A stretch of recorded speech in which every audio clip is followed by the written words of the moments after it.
लोकशाहीचा प्राण भारतीय संविधान. भारतीय संविधान संवर्धन समितीच्या वतीने 145 कोटी भारतीयांना नम्र आवाहन करण्यात येते की आपण संसदीय लोकशाहीमध्ये जीवन जगत असताना म्हणून सर्व भारतीयांना लोकशाही बळकटीसाठी 100% मतदान करणे. सध्या आपण आपल्या देशाची परिस्थिती उघड्या डोळ्याने पाहत आहोत, कानाने ऐकत आहोत. परंतु एकेकाळी असा प्रश्न होता, आपल्या समाजाला बोलता येत नव्हतं, म्हणून अशा मुक्या समाजाचा मुकनायक म्हणून विश्वरत्न डॉक्टर बाबासाहेब आंबेडकर हे या देशाला प्रेरणा देण्यासाठी, मार्गदर्शन करण्यासाठी ते मुकनायक झाले. खरं पाहिलं तर मी बोललेलं काही लोकांना आवडत नाहीये, म्हणून ज्यांनी सूर्याला पाहिलं, ज्यांनी स्वतः विश्वरत्न डॉक्टर बाबासाहेब आंबेडकर यांनी ज्यावेळेस दीक्षा घेतली त्यावेळेस तो क्षण, ऐतिहासिक क्षण सर्वांनी स्वतःच्या डोळ्यांनी टिपलेला आणि त्यांचं जवळजवळ वय 85 वर्ष आहे. तर असे हे आदरणीय आचार्य रतनलाल सोनग्रा खरं तर या देशाला नव्हे तर मानव जातीला दीपस्तंभासारखे प्रेरक आहेत असं आमच्यासारख्या कार्यकर्त्याला वाटतं.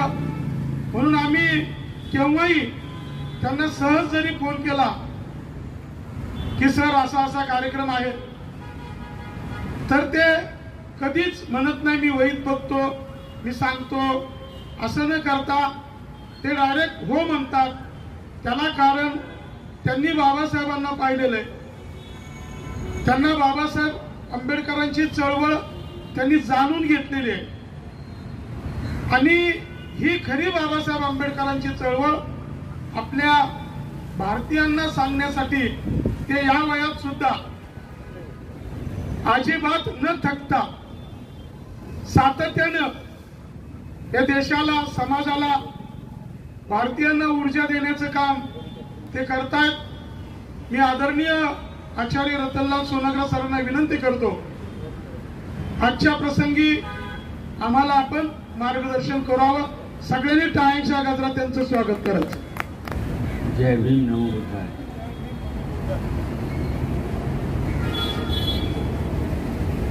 परवा काँग्रेस कचेरीच्या उद्घाटनाच्या सुरुवातीला मी जय भीम नमो बुद्धाय म्हटलं. सगळे लोक शक्ती झाले की काय काँग्रेस या सगळ्या संबोधनामध्ये आम्हाला अभिप्रेत असलेली सगळी माणसं आहेत, त्यामुळे आम्ही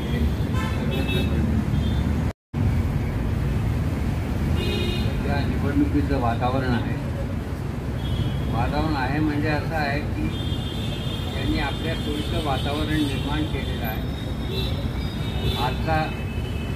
आज सगळ्या जे तिसरं सत्र आहे त्यातल्या प्रचार भाग आज 5 वाजता संपेल. म्हणजे बारामती, ज्या ठिकाणी आता महाराष्ट्रामध्ये 3-4 ठिकाणी आहे त्याचा 5 वाजता सगळं संपेल. पुन्हा नवीन सुरू होईल. त्यांनी सोय अशी केली होती किंवा इकडचं काम सगळे तिकडचे कार्यकर्ते इकडे यावेत म्हणून तिसऱ्या दिवशी या बाजूला, म्हणजे पुढची निवडणूक 13 तारखेला इकडची आहे, पुण्याची आहे. ते बारामतीचं काम संपून ते त्यांच्या सोयीसाठी केलं. पण ते जरी त्यांच्या सोयीसाठी केलं तर आपली सोय होऊन जाते, कारण त्यांना असं वाटतं की आपल्याच लोकांना माहिती आहे असं येणं किंवा जाणं. तसं होत नाही, बाकीच्यांनाही कळतं. तुम्ही जेव्हा चाणक्याची पुस्तक घेता तेव्हा फक्त तुम्हीच वाचत नाही, बाकीचेही वाचतात.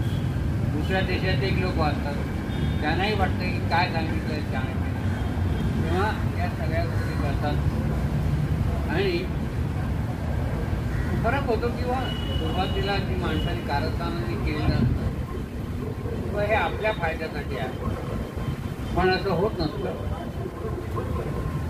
आज आपण स्थिती अशी पाहिलेली आहे की कुठल्याही स्थितीमध्ये पुन्हा बहुमत नाही ही स्थिती आजची सगळी दिसते. आणि या स्थितीमध्ये मोठे प्रश्न उपस्थित होत आहेत की ज्यांनी भांडवलशाहीच्या साहाय्यानं या देशामध्ये एक सांस्कृतिक दहशतवाद निर्माण करून त्याचप्रमाणे बाकीच्या लोकांची मदत म्हणजे ज्याला आपण म्हणतो की इतर अशा विभागाची खोटेपणाची मदत केली.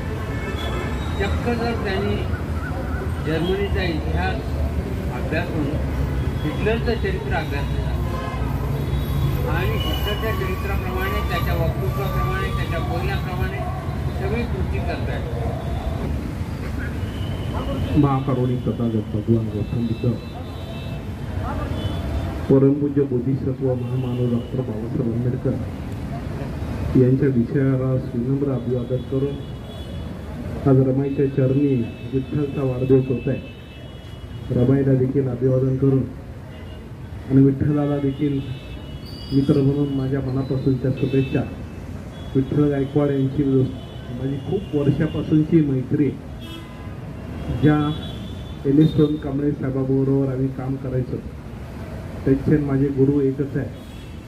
माझे आईवडील BC गटामध्ये काम करत होते, बुद्ध शासन सभा, आणि आम्ही भारतीय पॅन्थर आणि नंतर एलिस्टोन कांबळे साहेब आणि कर्नाटक, सोलापूर त्या भागातून आम्ही आल्यामुळे थोडंसं गाव सोडून आल्यामुळे ते एक रिलेशन आणि खूप काळाची मैत्री. आणि आज शेवटच्या टप्प्यामध्ये आम्ही आहोत. अधिक किती वर्ष जगणार हा माहीत नाही, तर कधी घेऊन जाईल आम्हाला म्हणजे ह्याची कल्पना नाही. परंतु नक्की सांगेल की या सगळ्या दरम्यान आयुष्यामध्ये जगत असताना जर काही काम केलं असेल तर एक भरीव काम आम्ही सगळ्यांनी केलं की त्याची दखल समाज नक्की घेईल. जगाला शांतीचा संदेश देणारे तथागत गौतम बुद्ध, माणसानं माणसाला कसं जगावं याची शिकवण देणारे महामानव डॉक्टर बाबासाहेब आंबेडकर, आणि ज्या पवित्र भूमीमध्ये आपण या ठिकाणी आहात, महामाता रमाई भीमराव आंबेडकर राष्ट्रीय स्मारक, या ठिकाणी जर आपण खरं आणि एक डोळसपणाने जर या ठिकाणी निरीक्षण केलं तर एक फ्लेक्स या ठिकाणी महामाता रमाईचा आहे, आणि दुसरं एक अत्यंत निरीक्षण चांगलं केलं तर त्या ठिकाणी संकल्प रमाबाई विद्यार्थी निवास संकल्प उभारणीचा आहे. हे आपण डोळसपणाने या ठिकाणी का पाहायचं आहे, तर आज आपण या ठिकाणी काल त्यांचा वाढदिवस झाला. महाराष्ट्राला स्वातंत्र्य मे महिन्यामध्ये मिळालं आणि या दोघांचा जन्म मे महिन्यामध्ये झाला. तर खरं आज वाढदिवसाचं आयुष्य साधनं म्हणजे नेमकं काय? वाढदिवसाचं आयुष्य साधनं म्हणजे या ठिकाणी काहीतरी संकल्प ठेवणं, काहीतरी संकल्प करणं आणि पुढं मला जाणं, याच्यासाठी आपण हा संकल्प करतो. या ठिकाणी त्यांचीच मुलगी प्रेरणाताई गायकवाड या ठिकाणी आहे, त्यांचाही एक संकल्प या ठिकाणी आहे. पण आज विषय जो आहे, आपण आजचा जो विषय आपण या ठिकाणी प्रखरतेने मांडणार आहोत, प्रशासन जे आपण भारताचे, महाराष्ट्राचे, ग्रामपंचायतचे, जिल्हा परिषदचे जे सगळे स्तंभ असतात, खरं म्हणजे याच्या पूर्वी एक बोलायला माध्यमापुढे भीती वाटायची. मॅडम, माध्यमापुढे भीती का वाटायची, तर ते माध्यम खरं असायचं. ते माध्यम जे घडले जसंच्या तसं ते समाजापुढे यायचं, म्हणून लोक घाबरायची. पण आज माध्यमापुढे लोक घाबरत नाहीत. याचं कारण असं आहे की बरेचसे माध्यम विकली गेलेली आहेत आणि म्हणून माध्यमाची भीती कोणाला राहिलेली नाही. कारण आम्ही ज्यावेळेस प्रशासनामध्ये काम करतो त्यावेळेस एखादा जर पत्रकार ग्रामपंचायतीमध्ये आला असेल कारण हे दादाला मी ओळखतोय, मनसरला मी ग्रामविकास अधिकारी म्हणून काम केलेलं आहे. या ठिकाणी अतिशय मी जवळचं त्यांना ओळखतोय. चेहरा पाहिल्या मनसर शहर आणि बानखेले हे एक नातं जवळचं आहे. एक किस्सा आठवत असेल तुम्हाला, किसनराव बानखेले यांना आपण धोतर दिल्लीला गेला हा एक वाक्य त्यावेळेस या ठिकाणी परिपाठ झालेलं होतं. आणि म्हणून आपण या ठिकाणी एखादा जरी पत्रकार ग्रामपंचायतीमध्ये आला, जिल्हा परिषद मध्ये आला किंवा मंत्रालयात आला तर लोक घाबरायची. कारण हे पत्रकार आपल्याला काय विचारतील, आपलं काय भांड होईल किंवा उद्या पेपरला काय बातमी लागेल याच्यामुळं घाबरायची. अखंड विश्वाच्या हृदयपटलावर सत्य, अहिंसा आणि शांतीची बीजे रोवून विज्ञान निष्ठा शिकवणारे भारत मातेचे थोर सुपुत्र राजपुत्र तथागत सिद्धार्थ गौतम बुद्ध. जाती न पूछो साधू की पूछ लीजिए ज्ञान, मोल करो तलवार का पडा रहने दो म्यान सांगणारे महात्मा कबीर. सह्याद्रीच्या मातीमध्ये जन्म घेतलेला प्रत्येक मावळा स्वराज्य निर्माण करू शकतो असा अभिमान आणि स्वाभिमान निर्माण करणारे रयतेचे राजे छत्रपती शिवाजी महाराज. आरक्षणाचे जनक राजर्षी शाहू महाराज. स्त्री शिक्षणाचे जनक क्रांतिबा महात्मा ज्योतिबा फुले व सावित्रीमाई फुले हे फुले दाम्पत्य. 5000 वर्षाचा गुलामीचा इतिहास अवघ्या 50 वर्षामध्ये गाडून सर्व महामानवांच्या विचारांना आपल्या राज्यघटनेमध्ये स्थान देणारे विश्वरत्न परमपूज्य डॉक्टर बाबासाहेब आंबेडकर. पृथ्वी ही शेषनागाच्या फणावरती उभी नसून ती इथल्या कष्टकऱ्यांच्या, इथल्या शेतकऱ्यांच्या तळहातावरती उभी आहे असे ठणकावून सांगणारे खरे क्रांतिशाहीर लोकशाहीर अण्णाभाऊ साठे. माता रमाई, माता जिजाई, माता सावित्री, माता अहिल्या, माता फातिमा शेख, संत श्रेष्ठ तुकोबाराया, गाडगे बाबा, तुकडोजी बाबा या सर्व महामानव आणि महामातांच्या विचारांना या ठिकाणी प्रथमतः अभिवादन करतो. आणि या क्रांतिकारी भूमीमध्ये आपण सर्वजण या ठिकाणी माझे मार्गदर्शक, माझे मित्र म्हणताना मला अजिबात काही वाटत नाही. वयाने मला वाटतं सर 64वा कितवा वाढदिवस आहे, 63वा वाढदिवस आपण साजरा करतोय. मी वयाने 39 वर्षाचा आणि तरीही आम्ही एकमेकाला मित्र म्हणून संबोधतो. कारण की मी माझ्या बालमित्रांमध्ये जेवढं एन्जॉय करतो, माझे बालमित्र भेटल्याच्या नंतर प्रेरणा, मला जो आनंद मिळतो आणि फक्त मलाच नाही तर ते मित्र कसे बालमित्र भेटल्यावरती एकमेकाला एन्जॉय करतात एकमेकाची साथ, तशी आम्ही दोघं अत्यंत ती आमचा जो वेळ आहे तो आम्हाला अक्षरशः कधी गेला हे कळत नाही. असे हे माझे जीवलग जीवाभावाचे मित्र विठ्ठलदादा गायकवाड यांचा आपण या ठिकाणी वाढदिवस साजरा करतोय. खरं तर या जगामध्ये प्रेम व्यक्त करायला म्हणजे दुश्मनी याचा कार्यक्रम करेल, तुझा बघतोस तुझ्याकडे असं ठणकावून सगळीकडे सांगितलं जातं, पण माझं खरंच तुझ्यावरती प्रेम आहे हे सांगण्याचं धाडस कोणी करत नाही. प्रेम ही लपवून करणारी गोष्ट आहे अशी समाज मान्यता मिळालेली असताना आपल्याला ती तोडायला पाहिजे. आणि म्हणून विठ्ठलदादा मनापासून माझं तुमच्यावरती प्रेम आहे. कारण या समाजामधल्या हे समाज हा देश ज्या संविधानावरती चालतो त्या संविधानावरती मानवतेची बीजे रोवलेली आहे आणि त्या मानवतेवरती माणसावरती प्रेम करणारे हे माझे मित्र आदरणीय विठ्ठलदादा गायकवाड. तुमच्या वाढदिवसानिमित्त तुम्हाला मनापासून शुभेच्छा देतो. विचारपीठावरती उपस्थित असणारे सर्वच मान्यवर आणि दुसरे ज्यांचा वाढदिवस आहे अशी त्यांची मुलगी. खरं तर प्रेरणा जेव्हा मी सोबत असतो, मी मागे पण पूर्वी म्हटलेलं आहे की चळवळीला वाहून घेतलेली जी माणसं असतात ना सर, तर ते कुटुंबाकडे बघत नाही. कोणीतरी मगाशी एक शब्द वापरला की कुटुंब म्हणजे तुळशीपत्र ठेवल्यात कुटुंबावरती, पण मी तुम्हाला ठणकावून सांगतो की विठ्ठलदादाने कुटुंबावरती तुळशीपत्र ठेवलेली नाहीत. ते जरी समाजाचं 24 तास काम करत असतात तरी त्यांच्या मनामध्ये, त्यांच्या हृदयामध्ये, त्यांच्या कामामध्ये त्यांची पत्नी, त्यांचा मुलगा आणि त्यांच्या मुलीचे सतत विचार असतात. त्यांच्या भविष्याबद्दल विचार करण्याची त्यांच्या मनामध्ये तळमळ असते आणि त्या पद्धतीने ते कामही करतात. आणि त्यामुळे त्यांची जी लाडकी लेक आहे, खरं तर आम्ही भेटल्याच्या नंतर तुझ्या गप्पा मारायचा काहीच संबंध नाही, पण तरीही आमच्या चर्चेमध्ये आम्ही जर 10 मिनिटं जरी भेटलो तरी त्याच्यामध्ये प्रेरणा असते. आणि त्याच्यामुळं अशा या त्यांच्या लाडक्या लेकीला खूप साऱ्या शुभेच्छा देतो. तुझं भविष्य अत्यंत उज्ज्वल आहे, तुझी जिंदगी बहुत बडी है, आगे है. त्याच्यासाठी तुला त्यांच्यासारखंच ध्येय ठेवून सतत कार्यरत राहून तुझं आयुष्य घडवायचंय आणि त्यासाठी आम्ही सर्वजण मंडळी तुझ्या सोबत आहेत. तुला खूप साऱ्या शुभेच्छा देतो. विठ्ठलदादांसोबत बोलत असताना आणि आता मामांचं भाषण झालं आणि मामा भाषणामध्ये म्हणले की विठ्ठलदादा घडवण्यामध्ये माझं काहीच नाही. मामांचा हा मोठेपण आहे आणि त्या विठ्ठलदादांनी सांगितलं.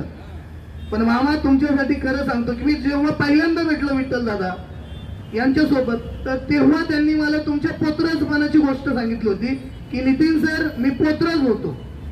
जर मी आजही पोत्रज असतो तर समाजामध्ये मी कुठे असतो हे विठ्ठलदादांनी तेव्हा सांगितलं होतं मला. आणि आज जे काही इथे आहे हा रमाईचा संपूर्ण जगातील पूर्णाकृती पुतळा उभा करण्यामध्ये जो त्यांचा जो सिंहाचा वाटा घडला तर त्याची बीज कुठंतरी तुम्ही त्यांच्यासाठी घरी येऊन त्यांच्या राहिले असं त्यांनी सांगितलं काही महिने. आणि त्याच्यानंतर तुम्ही त्यांना वसतिगृहात ठेवलं.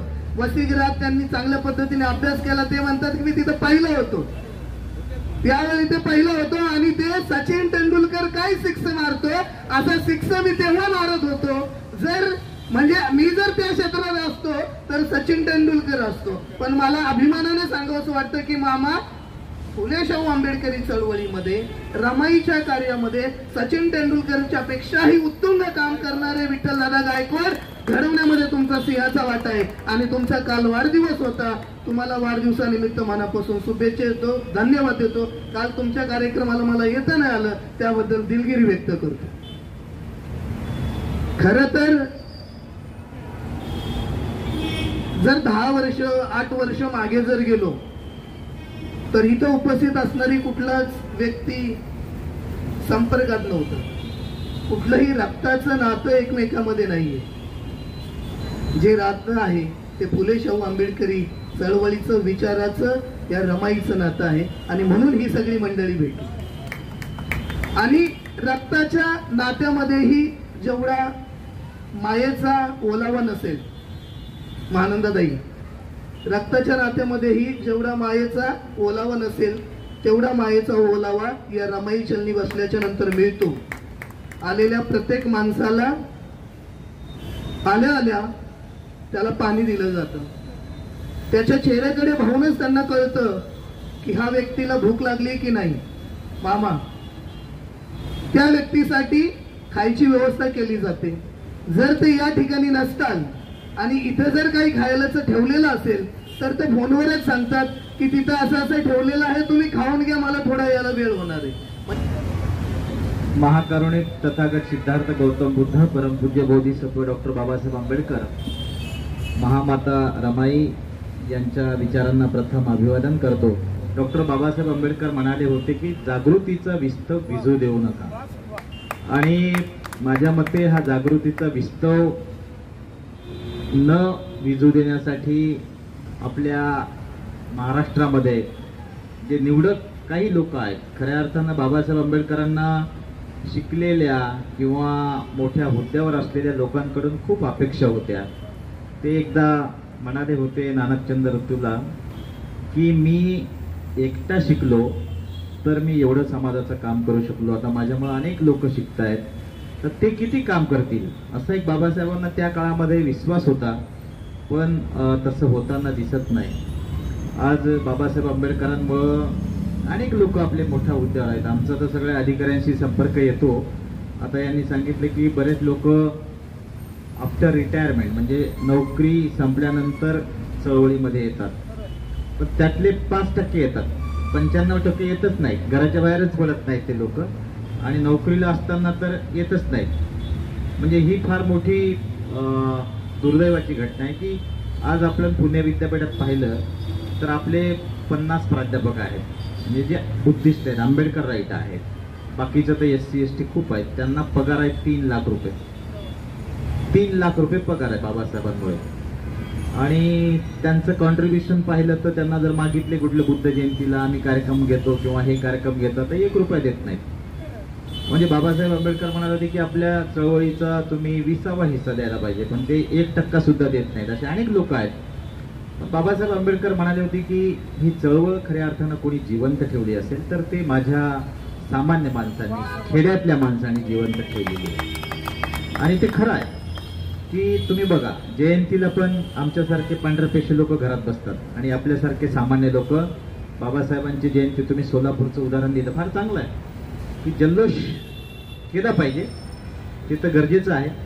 काही लोक जल्लोष करतात, काही लोक कृतीशील आणखी कार्यक्रम करतात. आजच एक सुनील मानेनी पोस्ट टाकली की बाबासाहेबांच्या जयंतीनिमित्त मुलांना इंग्रजी शिकवण्याचे वर्ग सुरू केले. फार चांगली गोष्ट आहे.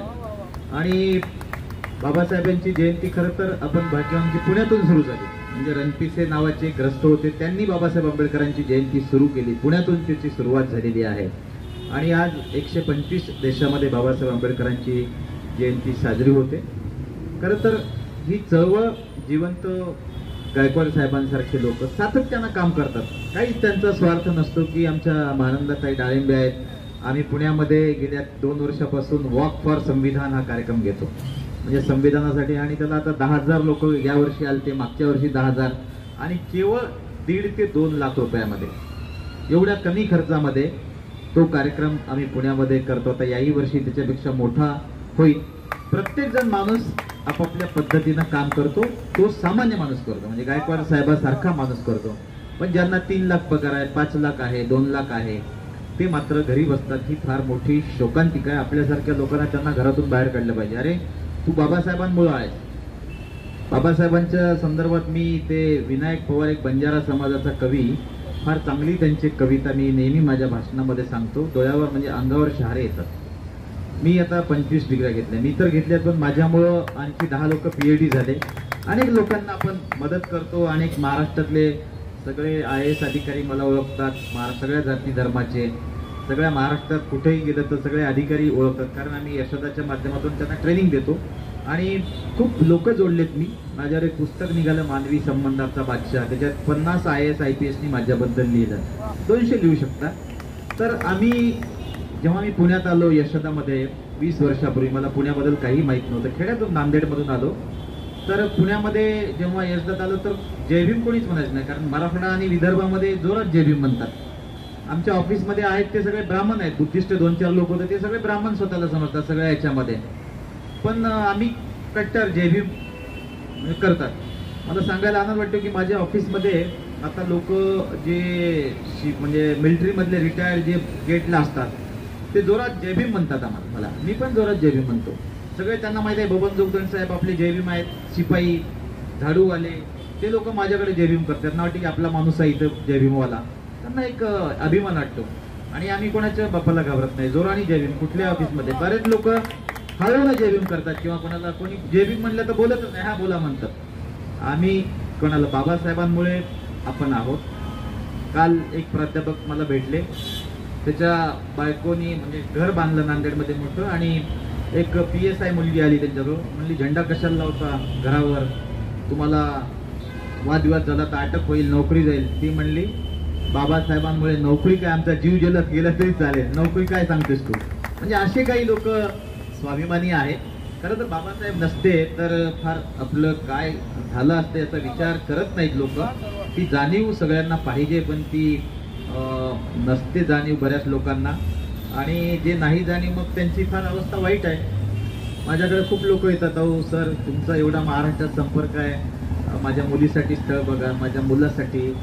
40 वर्ष मुलांचे वय झालेत, मुली मिळत नाहीत.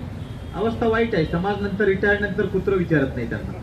अरे तुम्ही समाजात आहात तेव्हा तुम्हाला काम करण्याची फार संधी आहे. लोक डोक्यावर घेतात आपलं. म्हणजे बाबासाहेब आंबेडकरांना कधी वाटलं नसेल की माझ्या माघारी हा समाज माझ्यासाठी एवढं काम करेल. खरंच खूप लोक म्हणजे बाबासाहेबांसाठी आपण किती म्हणजे काय काय करतो. आणि खरंच बाबासाहेबांना करणं गरजेचं आहे, कारण बाबासाहेबांमुळं आपण प्रचंड प्रगती केलेली आहे. त्याला म्हणजे इतिहासात तोड नाही. आणि म्हणून आता तुमचं कौतुक केलंच पाहिजे की इथं एवढं तुम्ही स्मारक उभं केलं रमाईचं. आम्ही रमाईच्या वनंद गावाला जाऊन आलो. तिथं गेल्यानंतर रमाईचं जे गाव आहे एकदम छोटं, काय आपल्या अंगावर शहर येतात. त्या काळात रमाई तिथं जन्मली आणि बाबासाहेबांसारख्या महान महासूर्याची सावली झाली रमाई, हिमालयाची सावली झाली. आणि त्या रमाईचं स्मारक बाबासाहेबांचं तर आता सगळ्या जगामध्ये आहे. म्हणजे बाबासाहेबांचे सगळ्या जगात जास्तीत जास्त पुतळे आहेत, बाबासाहेबांवर सगळ्यात जास्त पुस्तकं लिहिलीत, बाबासाहेबांवर सगळ्यात जास्त गाणी लिहिलीत, आणि बाबासाहेबांची सगळ्या जगामध्ये सगळ्यात एक महामानव आहे की त्याची जयंती सगळ्या जगामध्ये साजरी होते. बाबासाहेबांचं कर्तृत्व जेवढं विशाल आहे त्या कर्तृत्वाला महामाया रमाईची सुद्धा मोठी साथ आहे. आणि तुम्ही रमाईला पुढे नेण्याचं काम करताय आणि सातत्यानं करताय. ते गायकवाड साहेबांची मी आता 20 वर्षापासून झालं, म्हणजे 15 वर्षापासून त्याला ओळखतो. सातत्यानं समाजासाठी काम करतायत. ही फार असे कमी लोक आहेत समाजामध्ये की ते खऱ्या अर्थानं बाबासाहेबांचा जे बाबासाहेब म्हणाले होते की मी जो हा रथ आणलेला आहे, जर तुम्हाला पुढे नेता येत नसेल तर तो मागे सुद्धा खेचू नका, आहे त्या ठिकाणी ठेवा. पण आपल्यातलेच बरेच लोक त्याला मागे खेचायचा प्रयत्न करतात. कारण बाबासाहेबांमुळे लोक खूप हुशार झाली, शिकली, शहाणी झाली आणि त्याच्यामध्ये तू मोठा का मी मोठा अशी स्पर्धा झाली आहे. एकमेकांपेक्षा मी हुशार आहे, तू हुशार आहे, म्हणून आपल्या चळवळीचे खरं तर तुकडे झाले आहेत. फार विद्वान लोक आहेत. शिक्षणामध्ये आपल्या समाजाचं 71% प्रमाण आहे, सगळ्यात जास्त सगळ्या क्षेत्रात. मीडियामध्ये लोक आहेत, हेल्थमध्ये आहेत, IAS मध्ये आहेत, IPS मध्ये आहेत, सगळ्या क्षेत्रामध्ये आहेत. आणि पूर्वी आपली अवस्था काय वाईट होती. म्हणजे मला आठवते की माझ्या गावामध्ये लोक मेलेली ढोरं ओढायचे, लोक मातंग समाजाचे ते वाडे माय म्हणून लोकांच्या घरोघरी ते कुटके शिळे हे करायचे. अशी अवस्था आम्ही स्वतः अनुभवलेली आहे. आणि आज आपण कुठे आहोत? पंचतारांकित सगळं आपलं आयुष्य बाबासाहेबांमुळं घडलेलं आहे आणि त्याला कारण म्हणजे शिक्षण. बाबासाहेब आंबेडकर म्हणाले होते की शिका, संघटित व्हा आणि संघर्ष करा. म्हणून बाबासाहेब जर शिकले नसले तर आपल्या समाजाची किंवा काय अवस्था झाली असती याचं वर्णन एका कवीनं फार छान केलंय. बंजारा समाजात आज मुस्लिम, बंजारा, मराठा लोक सगळे जय भीम म्हणतात. फार बाबासाहेबांना अभिप्रेत होतं की मला सारा भारत बौद्धमय करायचा, बुद्धांच्या विचारात न्यायचा, म्हणजे नुसता बुद्धिस्ट समाज नाही करायचा. तर बाबासाहेबांचा जय भीम म्हणजे काय? तुम्ही बौद्ध नाहीत, बौद्ध झाले तर असं नाहीये. जय भीम म्हणजे ज्या महासूर्यानं या देशाची घटना लिहिली, ज्या घटनेवर म्हणजे तिथं त्या घटनेबद्दल सांगायचं तर बरंच आपल्याला सांगता येईल. तर ही घटना आज अखंड आपल्या जगामध्ये सगळ्यात महान आहे. कारण जेव्हा बाबासाहेब आंबेडकर राज्यघटना लिहित होते तेव्हा काही विद्वानांशी त्यांची चर्चा झाली परदेशातल्या. तेव्हा ते म्हणाले बाबासाहेब तुमच्या जी घटना लिहित आहे ती राज्यघटना जास्तीत जास्त 6 महिने टिकेल, असं बाबासाहेबांना ते म्हणाले होते. ते बाबासाहेब म्हणले असं कसं काय? अहो म्हणले तुमच्या देशामध्ये एवढे निरक्षर आहे, एवढे अंधश्रद्धावादी लोक आहेत, एवढे जातीय आहेत, वादी आहेत, सगळे पंथ आहेत, धर्म आहेत, वेगळ्या भाषा आहेत, तर हे कसं काय शक्य आहे या लोकांना ही घटना पेलणं? बाबासाहेब फार हुशार होते. त्या काळात मध्ये बाबासाहेबांचा 32 विषयाचा व्यासंग होता आणि म्हणले बाबासाहेब ठीक आहे, तुम्ही काळजी करू नका, मी माझा प्रयत्न करेल. तर ते बाबासाहेबांना असे जे म्हणणार होते की तुमची 6 महिने राज्यघटना टिकेल, त्यांची 6 महिने टिकली आणि आज आपली 75 वर्ष. एवढ्या म्हणजे जगातला सगळ्यात मोठा देश आहे भारत. आपल्या पुण्या एवढे बाकीचे देश आहेत, स्वित्झर्लंडला पाहिलं तर पुण्या एवढे नाही, पण आपला भारत देश एवढा मोठा आहे. या एवढ्या मोठ्या भारतामध्ये एवढ्या शांततेनं निवडणुका होतात, सगळी लोकशाही प्रणाली आहे, कुठल्याही जातीचे लोक पंतप्रधान होतात, राष्ट्रपती होतात, सगळ्या याच्यावर ती केवळ आणि केवळ बाबासाहेब आंबेडकरांची देण आहे. आणि त्याला कारण आहे ते शिक्षण. बाबासाहेब आंबेडकरांवर बाबासाहेबांच्या वडिलांनी 5 संस्कार केले होते. त्याच्यातला पहिला संस्कार होता शिक्षण, दुसरा होता शिस्त, तिसरा होता स्वावलंबन, चौथा होता स्वाभिमान आणि 5वा होता कठोर परिश्रम. स्वाभिमान एवढा आपल्या लोकांमध्ये की ते मोडतील पण वाकणार नाहीत, झुकणार नाहीत कोणासोबत, किती तुम्ही त्याला हे करा, स्वाभिमान कधी विकणार नाहीत बाबासाहेब आंबेडकरांची लोक. म्हणून त्याच्यासाठी शिक्षणावर एक कविता म्हणून मी थांबतोय, एका कार्यक्रमाला जायचंय. विनायक पवार फार सुंदर बंजारा समाजाचा कवी लिहितो. तो म्हणतो काय शिकलो असतो भीमा, अरे काय शिकलो असतो भीमा, तू शिकला नसता तर, अरे काय शिकलो असतो भीमा, तू शिकला नसता तर, पाय लाभले नसते मला तू थकला असता तर, पाय लाभले नसते मला तू थकला असता तर, माती खाली खोल बियान, माती खाली खोल बियान, अडलं असत रे, झालं नसतं मोल बियाच, रडलं असत रे. हे वाक्य लय महत्वाचं आहे पुढचा. मोसम तुझ्या पेरणीचा मोसम तुझ्या पेरणीचा चुकला असता तर काय शिकलो असतो भीमा, अरे काय शिकलो असतो भीमा, तू शिकला नसता तर पाय लाभले नसते मला, तू थकला असता तर या हसण्याचं पीक साहेबा दिसलं असत का, असं आनंदी घरट आमचं असलं असत का, अज्ञानाचा डोंगर भीमा, अज्ञानाचा डोंगर भीमा फुटला नसता तर काय शिकलो असतो भीमा, अरे काय शिकलो असतो भीमा, तू शिकला नसता तर पाय लाभले नसते मला, तू थकला असता तर उस तोडीतच पाचट खाऊन, उस तोडीतच पाचट खाऊन जगलो असतो रे, अशी पेटती कविता होऊन उगलो नसतो रे, तूप रोटी आणि एसी गाडीला बाबासाहेबांना काय वैभव मिळालं असतं त्या काळामध्ये, तू तूप रोटी आणि एसी गाडीला मुकला नसता तर काय शिकलो असतो भीमा, अरे काय शिकलो असतो भीमा, तू शिकला नसता तर पाय लाभले नसते मला, तू थकला असता तर पाय लाभले नसते मला, तू थकला असता तर. भगवान गौतम बुद्ध, परमपूज्य नेते डॉक्टर बाबासाहेब आंबेडकर, माता रमाई, माता भीमाई, छत्रपती शिवाजी महाराज, शाहू महाराज, अण्णाभाऊ साठे, सर्व महापुरुषांना अभिवादन करू. आज महामाता रमाई भीमराव आंबेडकर स्मारक समितीच्या वतीने या पद्धतीने आपण सर्वजण आलात आणि कार्यक्रमाची शोभा वाढवली, त्याबद्दल मी तुमचे सर्वांचा आभार मानते. आज त्यांचा कार्यक्रम ते असं घेणार होते की घर तिचं संविधान, परंतु त्या परवानगी न मिळाल्यामुळं हा कार्यक्रम आपण रद्द केला, परंतु इथे सारखं आपण घर तिचं संविधान हा कार्यक्रम आपण चालू ठेवणार आहोत आणि त्यामुळे आपण सर्वजण इथे आलात त्याबद्दल मी तुमचं सर्वांचा आभार मानते आणि त्यांचं पुढील आयुष्य सुखा समृद्धीचं भरभराटी जावो, त्यांचे इथून पुढे ज्या काही इच्छा आकांक्षा त्या सर्व पूर्ण होत आणि अशीच रामायणची आणि इतर सर्वांची सेवा अशीच त्यांनी करत राहोत. एवढंच बोलून मी माझे 2 शब्द संपवते. जय भीम, जय महाराष्ट्र, जय भारत.